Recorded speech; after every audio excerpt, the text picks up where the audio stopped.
Ang'eni koro wach CDF ni mondo duwit, ang'eni koro sadhi matek, lakini nyaka winja ni koro gini wadonja ne wach mar siasa moro matin. Udwa riembo Sifuna? Pok interest moro bedo expressed ni Sifuna onego dhiyo. Kano ochakore toke kacha niyudo ka Sifuna no make statement moro. Omiyo samoro wan kaka jotelo nyaka wanon ahinya gik mawawacho. Nokonea en kaka Secretary General obiro somo gik moko te momiye no somo Makmana to moko bisomo en tiyo gi Ruto. Kanyo wadhi romo Kilifi.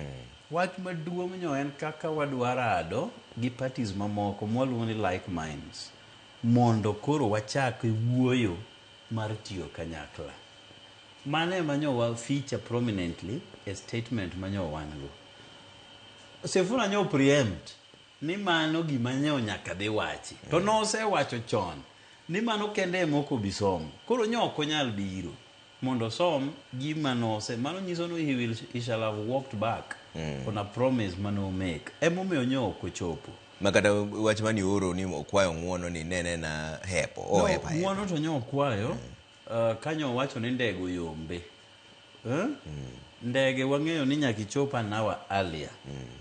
Uyombi nade. Koro to aselime odake ti airport. Mandege ma yombe to. Ndege manye nyalo yombe taparo ni ne yudo tek. But gima no wacho cha emang'eni nyo duogo kendo koro chako chame. To kata kanyo ji gombaka apologies genyo party leader kelo. Kaito ji odonje twak. Ka twak orumo wach moro ne Sifuna go sotsi both honorables ni onego bed replaced mano nyoko wuok. Ing'eyo ne gima jakomo gore ne ahinya the late jakom and chunyo ywe mayom en democracy. Jakom ne konea okobi yie gi pachi to yie defend to death thuolo mari mar wacho pachi no.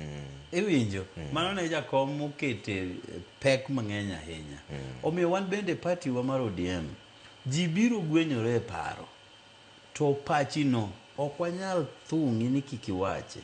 Nyaka wami thuolo malach mar wache. Kaito wan bende wapimo ni korwa.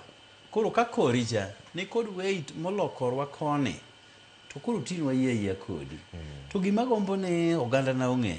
Omiyo na mor kiluonga ka mondo wach dholu tinde be wadhom ndi kodi kocha. Juma biro pod wadok mana kono kendo. Antie abiro biro. ODM ne babo loso motegno e Kenya te. Emomiyo yudo ka wan gi MPs everywhere mwadhiye. Sama nyo jakomo wewa ka wan gi arrangements moko matin gi Ruto gima nyok clear en 2027. Makata ka nyo jakom dhi nindo to statement moloso mogik publicly en ni ng'amo wacho ni ODM ok nyal bedo gi candidate 2027.